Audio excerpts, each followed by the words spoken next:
സകലതും ഇപ്പൊ തമ്മിൽ തല ധരിച്ച വീടില്ല എന്റെ ഭഗവതി.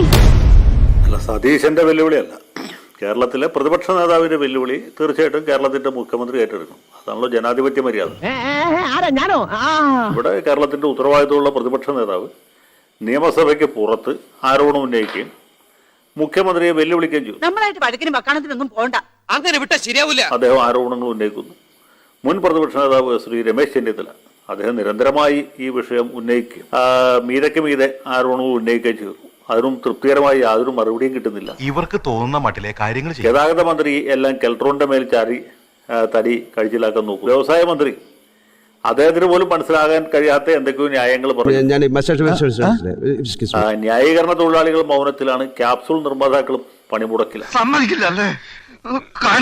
ഈ രണ്ട് വിഭാഗക്കാരും എന്തുകൊണ്ട് മൗനം പാലിക്കുന്നു? അവർക്ക് ഇതിനെക്കുറിച്ച് യാതൊരു ധാരണയില്ല, വ്യക്തതയില്ല. ക്യാപ്സൂൾ ഇറക്കണമെങ്കിൽ മിനിമം കാര്യങ്ങളെങ്കിലും അറിയണമല്ലോ, അതുപോലും അറിയാം. നമ്മൾ ഒരുപാട് ഡിസ്കസ് ചെയ്ത മാറ്റർ ആണത്.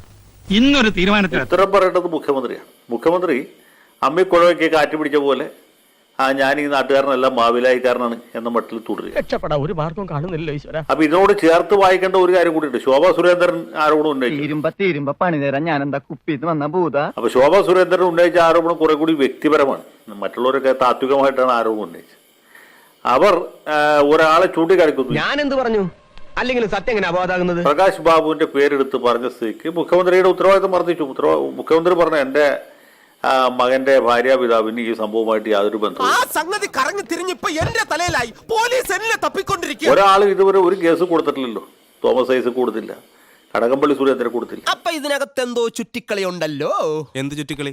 ഒരു ചുറ്റിക്കളി ഇല്ലല്ലേ? ശ്രീ ഗോവിന്ദൻ മാസ്റ്റർ പരാതി കൊടുത്തു. ഞാനെന്തൊരു വിഡ്ഢിയാന്ന് ആലോചിക്കുക. അതെ, ഗോവിന്ദൻ മാസ്റ്റർ യഥാർത്ഥത്തിൽ വലിയൊരു പിടത്തലാണ് പെടുത്തിയിട്ടുള്ളത്. കാരണം എന്താ വെച്ചാൽ ഈ പറഞ്ഞ യോഗ്യന്മാർ ആരും മാനനഷ്ടത്തിന് കേസ് കൊടുക്കാറുണ്ട്. വക്കീലിന് കൊടുക്കാൻ ഫീസ് കൊടുക്കാൻ പൈസ ഇല്ലാത്തതുകൊണ്ട്, അല്ലെങ്കിൽ കൊള്ളാവുന്ന വക്കീലന്മാരെ അവരവരുടെ കോർട്ട് സെന്ററിൽ കിട്ടാത്തതുകൊണ്ടോ. എന്തൊക്കെയാണ് പറഞ്ഞത്? എനിക്കൊന്നും മനസ്സിലായില്ല.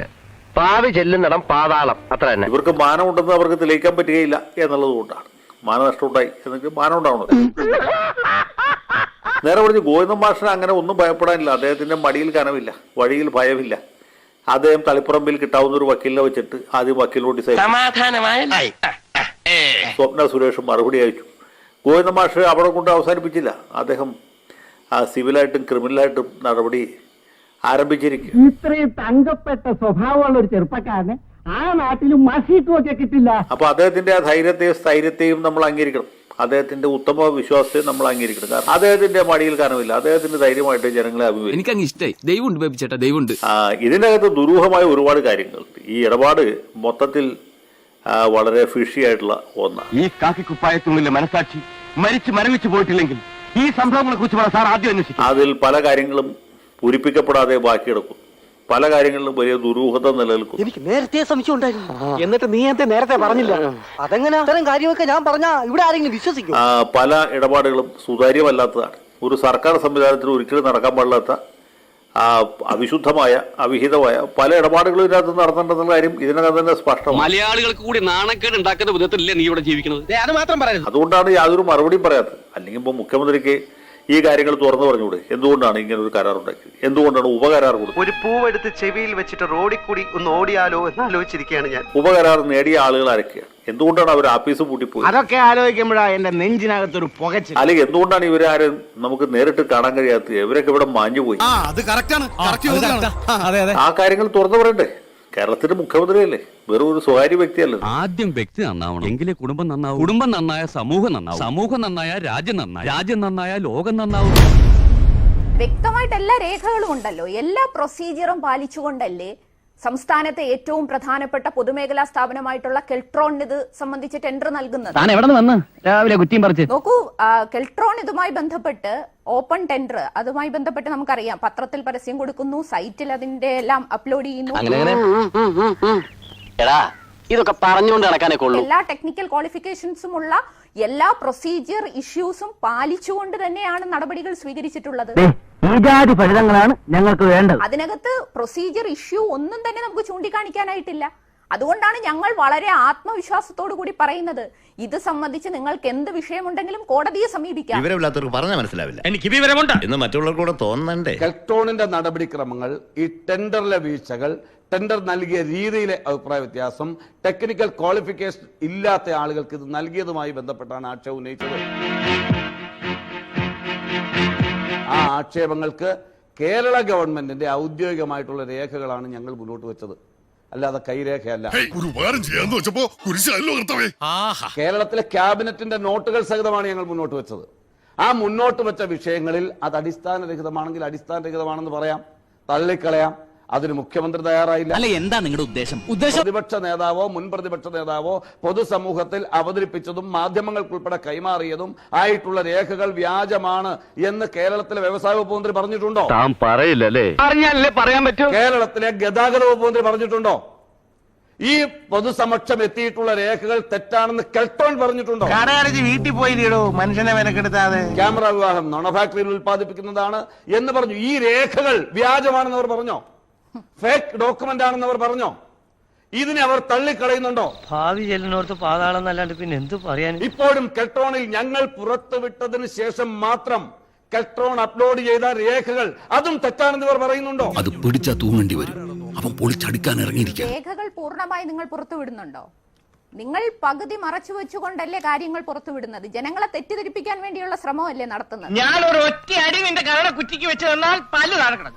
ഏറ്റവും ജനകീയമായ ഒരു പദ്ധതി, ജനങ്ങൾക്ക് ഏറ്റവും ഗുണകരമാകുന്ന ഒരു പദ്ധതി, അതിന്റെ ഗുണഭോക്താക്കളായി കേരളത്തിലെ ജനങ്ങൾ മാറരുത് എന്നുള്ള ദുഷ്ടലാക്കോട് കൂടിയുള്ള സമീപനമല്ലേ ചെയ്യുന്നത്? എല്ലാം ഞാൻ കടിച്ചു പിടിച്ചോണ്ട് നിൽക്കണം.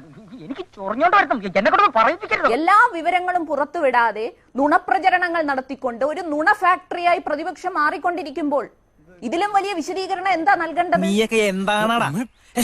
നമ്മുടെ സംസ്ഥാനത്തിന് ഒരു വലിയ മാറ്റം ഉണ്ടാക്കാൻ സാധ്യതയുള്ള ഒരു പദ്ധതി, ജനങ്ങൾക്ക് ഗുണകരമാകുന്ന ഒരു പദ്ധതി, ഇതിനകം തന്നെ അതിന്റെ ഗുണം ജനങ്ങൾക്ക് ലഭിച്ചു തുടങ്ങിയിരിക്കുന്ന ഒരു പദ്ധതി. ഇതൊന്നും ഇതുവരെ എന്റെ അടുത്ത് പറഞ്ഞില്ലല്ലോ. എനിക്ക് സംസാരിക്കാൻ നിങ്ങളൊരു അവസരം ഇതുവരെ തന്നിട്ടില്ലല്ലോ. അത് മൊത്തത്തിൽ നമ്മുടെ നാടിനുണ്ടാകുന്ന ഒരു മാറ്റമല്ലേ?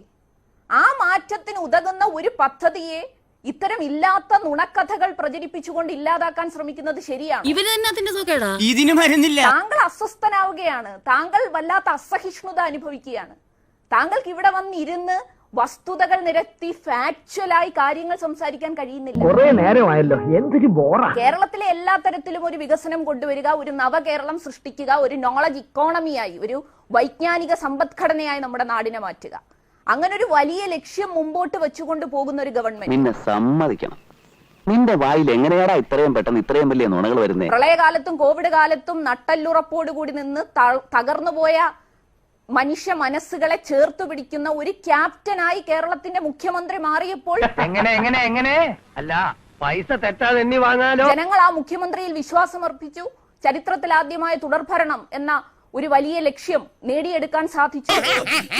നീ ഒന്നും പണയണ്ട. നീ കോമഡി എഴുതണം, മറ്റൊന്നും വേണ്ട. നിനക്ക് പറ്റിയ അബദ്ധങ്ങൾ മാത്രം കുറിച്ചിട്ടാ. ഒരു 6 ഇഞ്ച് നീങ്ങി ഒരു ചുവന്ന സ്വിച്ച് കാണുന്നുണ്ടോ? കാണുന്നുണ്ട്. ഈ സ്വിച്ചിന്റെ കാര്യമാണ്. അമർത്തിയോ?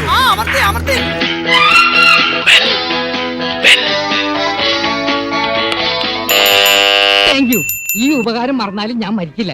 ഇതൊക്കെ എന്ത് അപ്പോ നാളെ നേരത്തെ തന്നെ ഇങ്ങോട്ട് എത്തണം കേട്ടോ? ശരി.